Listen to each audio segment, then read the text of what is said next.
Hello, and thank you for joining us for the 14th episode of The Agenda. I'm Gia Drew. I'm the Program Director at Equality Maine, and my pronouns are she, her, and hers. And I'm Jake Karras. My pronouns are he and him, and I'm the Grassroots Advocacy Coordinator here at Equality Maine. Glad you're with us today, Jake. We are live, so whether you're watching on Facebook or YouTube, please say hello in the chat and let us know where you are watching from. I am coming to you live from my office in Kennebunkport. Also, we have also, as we go, if you have any questions, please put them in the chat and one of our staff members will get to it on Zoom.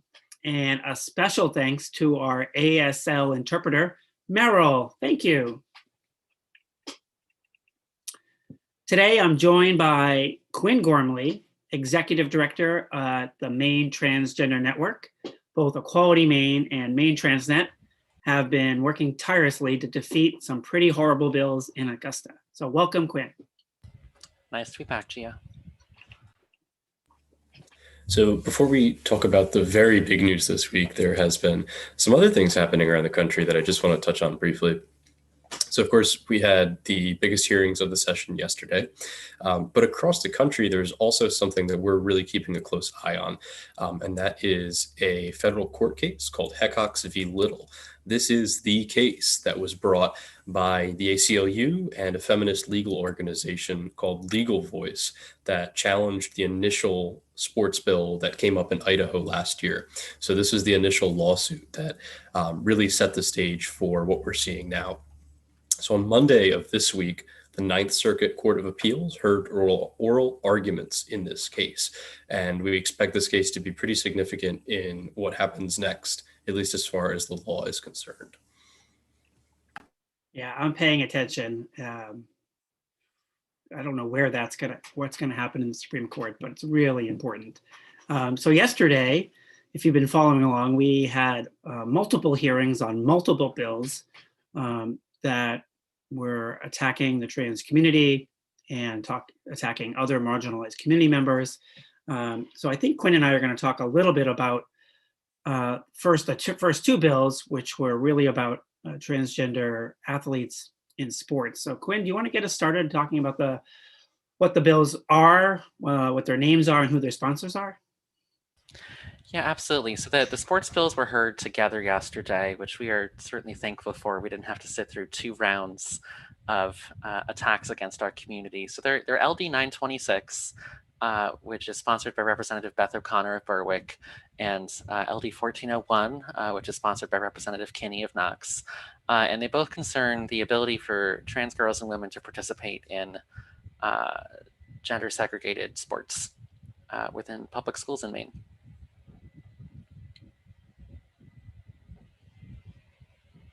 I'm muted. There you go.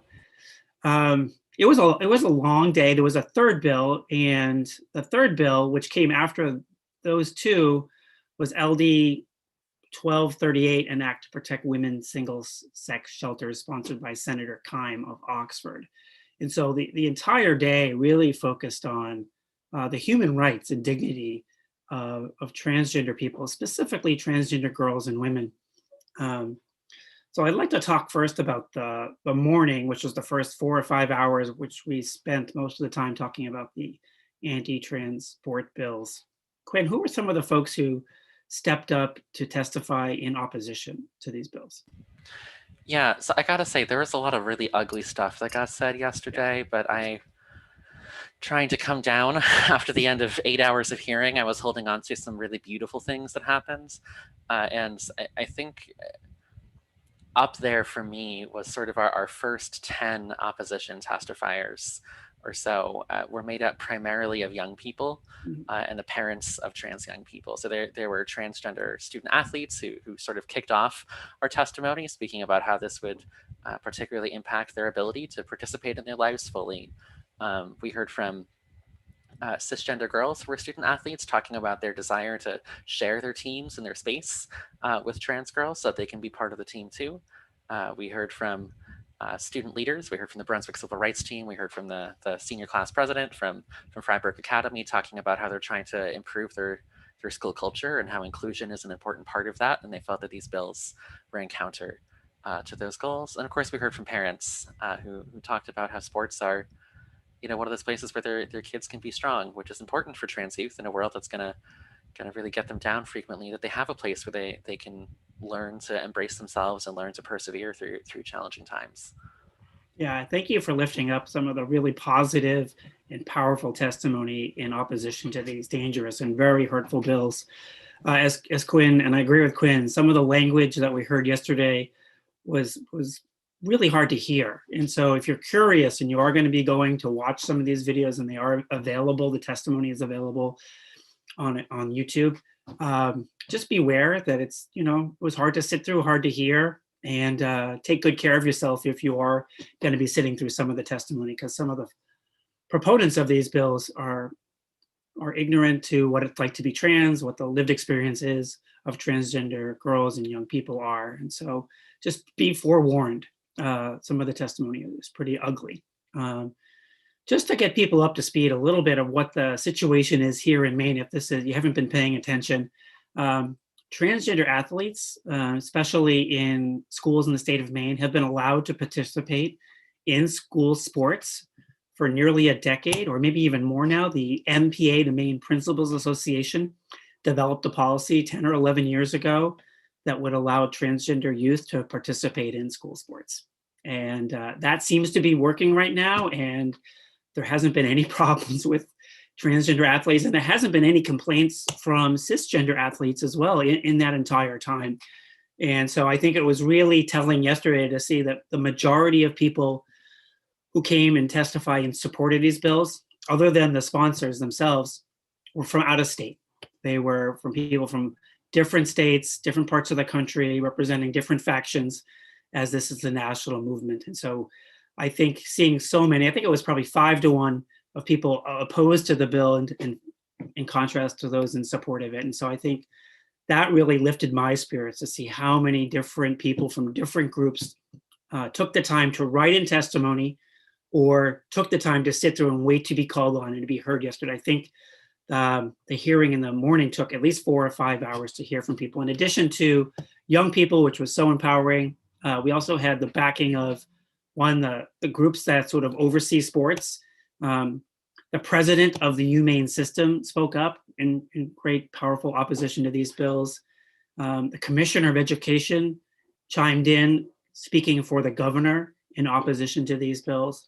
And so I think in the end, it'll be a really, really tall mountain for these bills to go anywhere in the future. And so I feel really good now, looking back. In the moment, it's kind of scary when people were saying really horrible things. But today, looking back, I think we're in a much better place. What do you think, Quinn?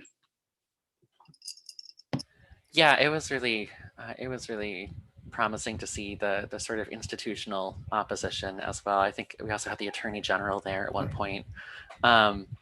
So yeah, and I think going into this, we've been optimistic since we knew about these bills that we could defeat them right now, and yet that also doesn't negate the harm to the fact that another generation of queer kids now know what it feels like to have their existence debated by their elected officials. And I think that does real harm, even when we are able to more confidently than ever defeat attacks in our community. They are still attacks. Absolutely. And I think for those folks who are newer to the political process, it is messy. It can be very ugly behind the scenes. And this was very public, but that is the process that we live in. And so I really want to applaud the people who stepped up and wrote in testimony and chose to voice their support in opposition to these bills. I think Jake is going to give us a little background, because this is not just happening here in Maine. What's going on in the national scene, Jake?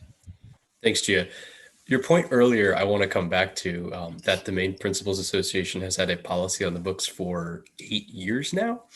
And I mentioned that because some of the supporters of the bill suggested that this is a recent trend that trans athletes are playing sports, when in reality they have it reversed, that the latest attacks on the community are the latest in thing, and that the participation is actually the norm. So that's something that we're seeing really across the country. Now, to be clear, we knew that these bills were coming late last year when the bill titles became available. We could surmise from the titles of the bills that these were not going to be particularly friendly pieces of legislation. But it happened at a fortunate time in our season here in Maine that a lot of the other states facing these already had hearings and legislative action. So we sort of had an idea as to how this would play out. And one of the common trends that we have seen is that the groups that are really, really adamant about pushing this legislation show up all over the country. And that happened yesterday too. We had folks, like Gia said, from I believe 4 or 5 states.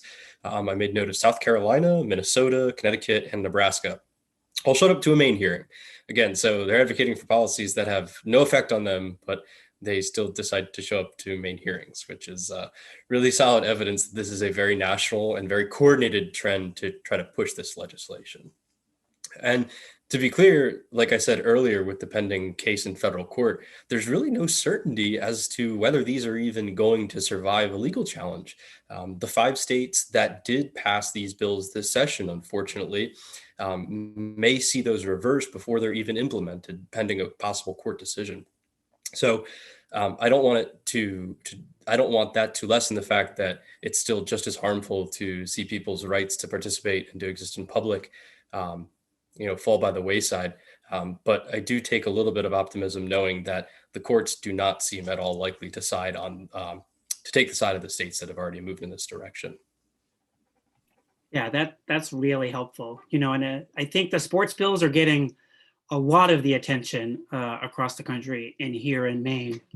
But I think we'd be remiss if we didn't talk about some of the other anti-trans bills that are happening across the country and here in Maine. And so specifically, there've been some really draconian bills that would prohibit doctors from supporting transgender youth in their transition in a couple of places across the country, and those are just really dangerous. And here in Maine, we have a bill that would change the status of shelters for women. And here in Maine, that bill actually originally was labeled an anti-trans bill, and it still is an anti-trans bill, but they changed the language when the bill got printed to really attack all folks in protected classes. And so that bill was also heard yesterday, and it isn't getting as much attention, but it was a pretty intense afternoon, Quinn, yesterday when we got to testify and hear the testimony on shelters. Do you want to give us a little update on what that was like? Yeah, absolutely. So that one was LNE 1238, which was the Senator Kimes bill, which, we were talking after the hearing, Gia, about how, although a lot of yesterday was ugly, I feel like the real vitriolic stuff came out in the debate around this bill, perhaps because we were talking about adults, perhaps because we were talking about abuse and violence. But so that this bill was designed to make it so that single-sex shelters, so domestic violence shelters, homeless shelters, could legally deny services to transgender women and girls. And to accomplish that, they just attempted to exempt those shelters from the Maine Human Rights Act, which would exempt them from all non-discrimination against any marginalized community that's protected under the Maine Human Rights Act. But the focus of the hearing was on specifically on trans women. And these are deeply concerning to us because we know that trans people and trans women in particular have a really vested interest in these spaces because we have exceptionally high experiences of homelessness and domestic abuse that cause us to need these shelter services. And that we're already struggling to access these spaces. These spaces, even from among some of the groups that testified on our side yesterday, who are with us in theory are not always with us in practice, even in a progressive state like Maine, even with wonderful organizations doing amazing work against abuse across our state. So, we were deeply concerned about it. I think rhetorically, there was a lot of the coming back to referring to transgender women as biological males, and that started first thing in the morning yesterday. But it was really telling to me that Senator Kimes' testimony introducing the bill, right at the beginning of her second or third paragraph, was transgender women are not women. And it really deteriorated from that point on. And so I haven't witnessed that level of directed attack in a public hearing in recent time against LGBTQ people. And I think it's just really important to know that what we're seeing in Maine, what we're seeing nationally, is sort of this focus specifically on trans women and girls, rather than the whole trans community, because there's just more stereotypes. And we heard every single one of them about trans women yesterday, that we are bigger, that we are men in dresses, that we are predators of some kind, when in reality, we are stakeholders in these spaces, and we are frequently survivors and victims who need these services. So, a couple of other things that are concerning to us from this too is, we saw some interesting allegiances from our opposition in who was proposing these bills, and that we saw sort of the conservative, traditionally anti-queer, anti-trans elected officials supporting these bills, and then we saw people purporting to be, progressive feminists coming at us for these bills under the suggestion that we were threatening hard-won women's rights by simply participating as women in women's spaces. And that's concerning. We're increasingly seeing in Maine and across the country that this partnership between social conservatives and trans exclusionary feminists that makes their points sound a lot more reasonable than they actually are. And I think that's, even as we defeat this bill, I think that is damaging and concerning. Yeah, I'm glad you brought that up, Quinn, because that's something that's been on my radar. If you're ever on Twitter like I am, you're probably going to see a ton of language and attacks. And it really is a concerted effort to divide communities, especially women, on issues like transhuman rights. And we definitely heard that yesterday for sure, related to the attacks that trans women aren't women at all. And I think that goes to the heart of both of the issues related to sports and with the shelters. And that's been around, like you mentioned, for decades. The fact that we are somehow not who we say we are. And I think particularly whereas with the sports issues, this is a relatively new debate, even though trans people in sports are not new. The shelter debates and these sort of women-specific spaces, that debate is not new to the trans community. That's been going on for decades as well. And these attacks have been very successful in other spaces where you wouldn't expect them to be. Yeah, that is true. And I think the good thing from the federal government is their support for transgender women to access to shelters. HUD recently announced, their recommitment to support for shelters and for women seeking shelters, which includes trans women seeking shelter. So, I think, again, we're in a place where our state government and our federal government are in alignment and agreement that trans women are women and they deserve access to shelters and women-only shelters as well. But there were lots of small little things that came up in the conversation related to the Maine Human Rights Act, which law covers this, which law covers that. But I think in the end, there were definitely more people opposed to these bills, more institutions opposed to these bills, and the stories, again, that transgender women are more likely to be in harm's way and really need access to shelters did not go lost on me. It was really telling to me, they're all of the proponents of these bills talking about how women don't want trans women in these spaces. And well, who did we have up first opposing these bills but the Maine Women's Lobby and the Maine Coalition to End Domestic Violence and Florence House Women's Shelter? Yeah. The people actually engaged in this work want trans women in these spaces and are on our side. Yeah, absolutely. It was a long day, and there's definitely more going on. And, we'll be paying attention to where these bills move as they move slowly through the process. For those of you following along with the legislative process, there'll probably be something called a work session in the next week or so for the representatives and senators on the committee to think deeply about these bills. And then eventually, probably in 2 weeks or so, there'll be votes in those committees, and then it will move on from there to the full House for votes. And so please stay tuned. There's more to come for sure. Both our organizations and many others have been working really hard to defeat these bills. So in addition to MaineTransNet and Equality Maine, we've been working really closely with our friends at GLBTQ Legal Advocates and Defenders GLAD, the Maine Women's Lobby, ACLU Maine, Is that the core of them? Hope I didn't miss anybody there, because that's pretty much the core. So that's really good. If you'd like to get involved yourself, you can register to Phone Bank. We're calling our friends across the state and encouraging them to contact their legislators. There'll be a link in the chat where you can register to sign up for a phone bank. You'll get trained, you'll get all the information, and you're only calling supporters of Equality Maine and MaineTransNet and asking those folks to go and call your representatives and senators. So please take the opportunity and volunteer to phone bank. It really does make a difference in the state of Maine for people to call their representatives directly. They do listen. We're a really small state, and so it really does make a difference to reach out directly to your representative and senator. We're also keeping an eye on another hearing happening today, LD 1550, which would end the sale of flavored tobacco products in Maine. It's being heard in the Health and Human Services Committee. We'll have an action alert going out next week to our folks to tell their legislators about supporting this bill. So a lot going on here in the state of Maine, especially related to LGBTQ rights. I don't know if I have anything else. Jake, do we have anything else I need to go over? I don't believe so. Quinn, thanks so much for joining us. And thank you, Meryl, as well, for interpreting as always. Thanks for having me back. Yeah, great. Quinn, did you want to mention anything about support for trans folks?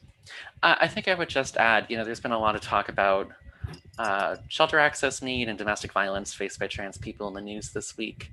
And just a reminder that MaineTransNet provides services directly to transgender survivors of sexual violence and domestic violence.